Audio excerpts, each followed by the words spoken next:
This 43rd shadow of deafness. What?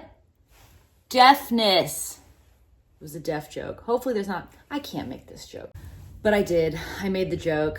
I'm Molly, you're watching Mirror Readings, and we're talking about the 43rd gene key tonight. It's the shadow of deafness, the gift of insight in the city of Epiphany. If you'd like to get a gene keys reading from me, please visit my website, mirrorreadings.com, and subscribe to this channel to save 15% on all my offerings. So, deafness. This shadow is all about not being able to hear other people because we're so caught up in our own shit. Like, if you have this key in your profile, God help you, it is so hard to stop worrying about what we can't change. Because when we're like looping on worry and trying to change things that we cannot change, we literally can't hear the messages from other people in our lives. We can't hear messages from the Creator. We're just deaf. What? Okay, I'll stop. That was the last one, I promise. But for real though, this shadow asks us to face the fact that we don't feel comfortable in the world. Like that we're fundamentally uncomfortable being human. We are souls having a human experience, and we're in a very thick level of density, and it's fucking tough out here. It is hard down here. And just facing the fact that we're fundamentally uncomfortable is key to transmuting this shadow. There's a very specific fear associated with deafness, and that's a fear of rejection. In a reactive state, we get really angry and worried, and our minds are just chattering away, right? Telling us the story of how we're going to be rejected or how to avoid being rejected. And like that's what makes us deaf, right? Our minds are just going and going and going. And when we keep telling ourselves the same story about what we don't want to happen, that's often the thing that happens. That's what deafness is about. When this shadow is repressed, it makes us worried. So here we are down here in this human form. It's so uncomfortable and scary. Duality is like a total drag.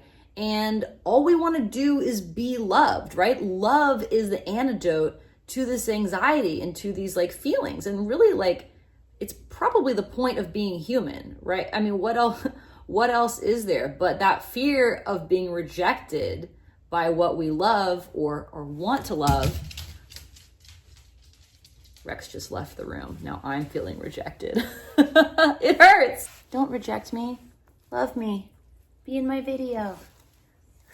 Good boy. So what do we do with all this chatter in our minds that's making us deaf to insights from other people and from the Creator? We have to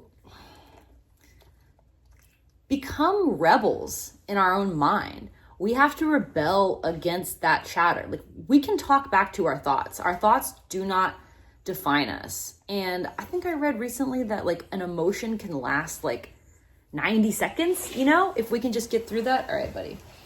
Then we can regulate. I mean, this is totally manageable. We have the tools to be the best versions of ourselves, but we have to be able to rebel against those negative thoughts. We have to talk back to the chattering mind. I love what Richard Rudd says about this gift of insight, that when we're talking back to our thoughts, we have to remember that at the soul level, like we love coming to earth and playing all of these different roles, right? Pirates, lovers, kings, queens, paupers, jesters, whatever the role is, our souls really get off on that.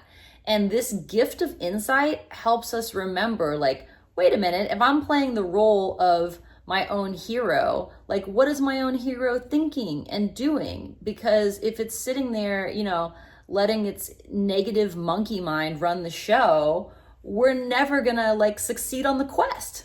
This 43rd gift invites us to ask ourselves the question, who in our life helps us connect to our mythic self?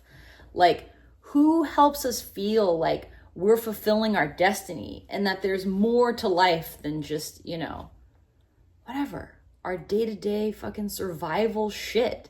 That's what it's about. So the easiest way to access this gift and to stabilize in it is to hang out with people who are epic and make you feel epic.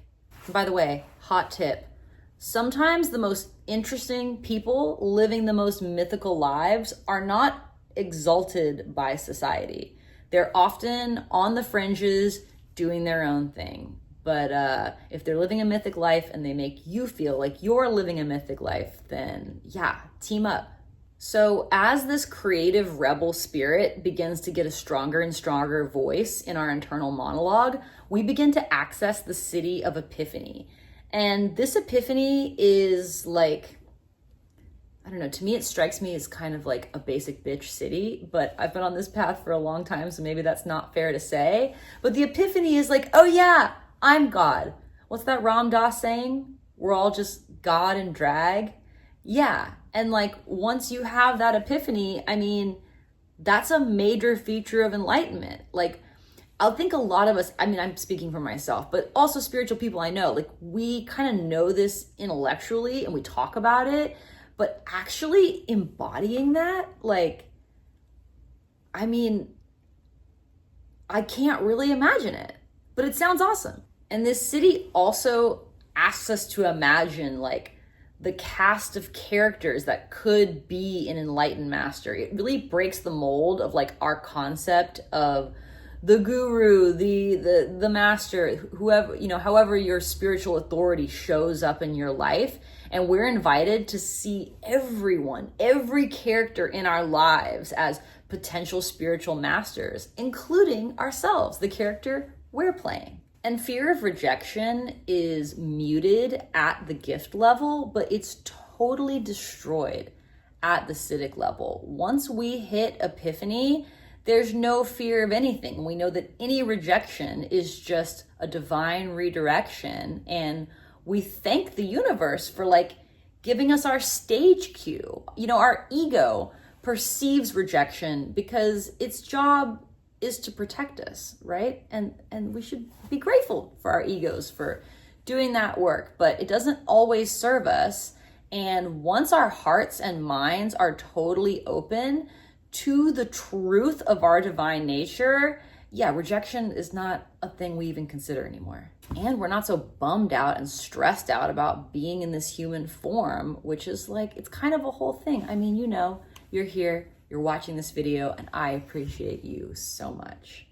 I'm Molly, you're watching Mirror Readings, and if you'd like to get a Gene Keys reading from me, or perhaps you'd like me to compare two charts, do a mirror reading for you, okay, where I compare compatibility in love, life, business, family, friendships, whatever, visit my website, mirrorreadings.com, and subscribe to this channel to save 15% on all my offerings.